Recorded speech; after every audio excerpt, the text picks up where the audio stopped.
Mesdames et messieurs, vous allez suivre un événement que vous n'avez peut-être jamais vu, un événement qui restera marqué. Mesdames et messieurs, voici la dernière danse de Cooper Derelen.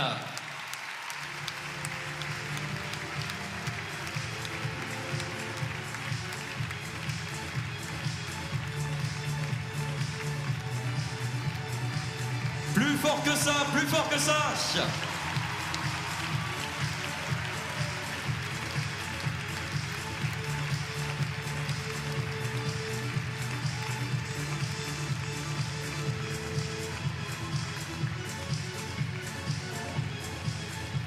Avec toute la famille, avec tout l'entourage qui est parmi nous pour fêter ce champion qui, il y a quelques années, rien ne l'est prédestiné à un tel niveau. Et comme le veut la tradition dans ses mises à la retraite, ses mises au départ, eh bien c'est Stéphane, le papa de Brune, qui va avec Brune le déshabiller, enlever la selle, enlever les guêtres, enlever tout son équipement pour le mettre à nu et lui mettre une jolie couverture qui l'emportera de ce souvenir de cette édition 2025 de Bordeaux.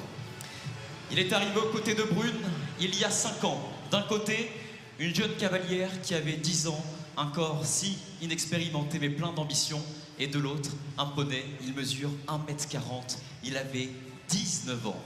Cette rencontre, comme le disait Stéphane, son père, rien ne l'est prédestiné à aujourd'hui figurer comme une place de titulaire indiscutable en équipe de France. Bertrand Renaud, qui était le premier entraîneur de Brune quand ils l'ont essayé ensemble, alla même jusqu'à dire à Stéphane: n'achète pas ce poney, tu es fou, c'est un lion, il va tuer ta fille.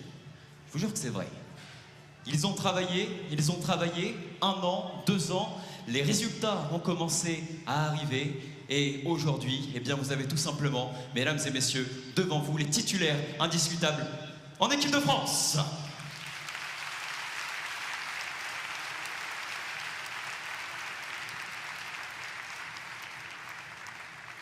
Brune et Cooper, c'est 30 victoires en Grand Prix, 2 championnats d'Europe, des Coupes des Nations innombrables et une magnifique victoire à Malines dans l'étape Coupe du Monde. Et bien sûr, vous vous rappelez l'an passé avec le doublé. D'ailleurs, vous avez la possibilité sur les écrans géants de voir ces parcours en 2023 et également en 2024. Milena Le Guen, je m'adresse à vous. Vous avez débuté ce soi-disant lion, comme Bertrand Renaud l'expliquait. Honnêtement, est-ce qu'un jour, vous auriez pu imaginer un tel destin? Alors, Cooper, ça a toujours été vraiment un crack, avec une énergie incroyable, un respect, une intelligence de la barre hors norme, comme on en rencontre peu dans une vie de cavalier.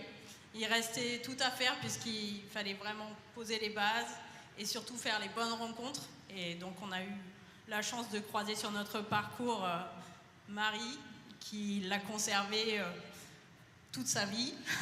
Et pour ça, je lui en suis vraiment reconnaissante, et qui lui a permis d'avoir ce fabuleux destin avec plusieurs cavalières, dont pour finir en apothéose avec Brune. C'était magnifique. Et Brune et Cooper ont marqué chaque piste, on pourrait même dire qu'ils ont marqué toute une génération de poneys, de cavaliers également. Et justement, eh bien, on introduisait Marie. Vous êtes la jeune propriétaire de Cooper, alors j'imagine quand on gagne 30 Grands Prix, quand on fait des magnifiques triomphes en étape Coupe du Monde, on a des sollicitations. Forcément, on veut l'acheter, mais vous n'avez pas cédé, vous l'avez gardé. Qu'est-ce que vous avez ressenti la première fois que Cooper a porté ce tapis de l'équipe de France? Une très grande satisfaction, beaucoup d'émotions. Et il faut savoir que c'est grâce à toutes les personnes que j'ai rencontrées sur mon parcours.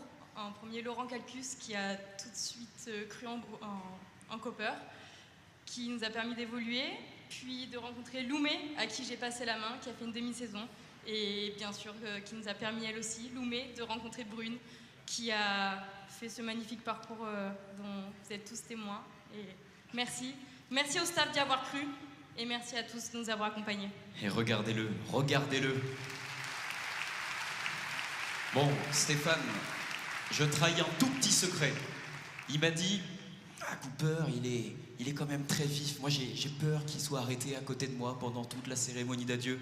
Mais regardez-le, il aime ça, il aime le public. Et vous lui avez rendu durant toutes ces années un grand merci à vous. Et avant de se quitter, et ce n'est pas fini d'ailleurs, mais je voulais m'adresser à une personne, une pièce maîtresse, la 3e ou la 4e ou les 4 roues du carrosse même, c'est Daniel Joly. Alors, comment expliquer un destin pareil? Eh bien, Brune a pris son temps, et je pense qu'avec les chevaux, il faut savoir prendre son temps.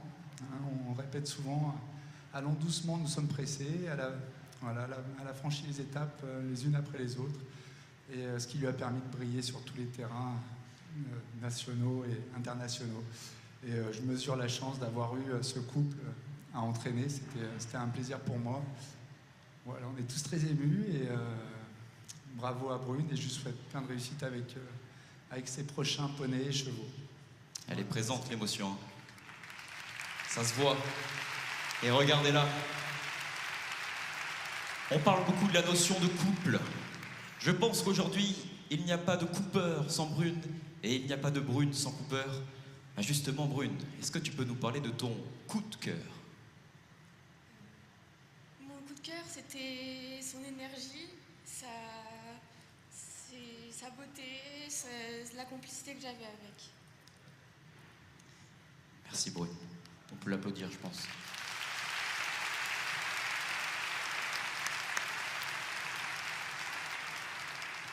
Et comme le veut la tradition, eh bien voilà, Cooper est nu.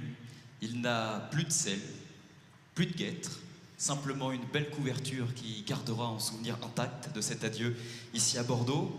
Dans quelques heures, il rejoindra la petite plaine du Cap de la Terre aux écuries Jérôme Morel, où Brune lui a réservé une magnifique place dans un box, et progressivement, il travaillera et partira dans un long champ pour sa longue vie de poney qu'il a bien mérité. Cooper et Brune vous ont fait rêver, vous ont fait frissonner. Le sport s'arrête ici, mais un nouveau chapitre va s'ouvrir. Merci Cooper, merci Brune.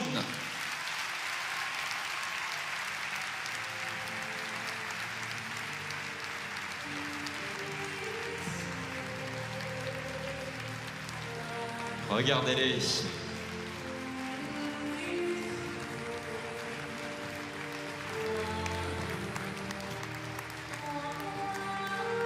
Levez-vous Bordeaux une dernière fois pour leur dire au revoir.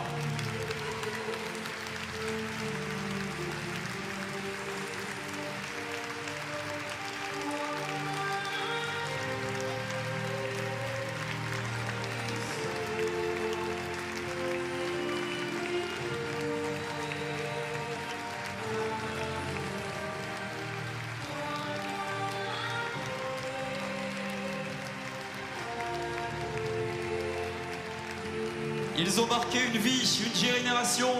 C'était leur rêve. Mesdames et messieurs, une dernière fois, le géant Cooper d'Erlern.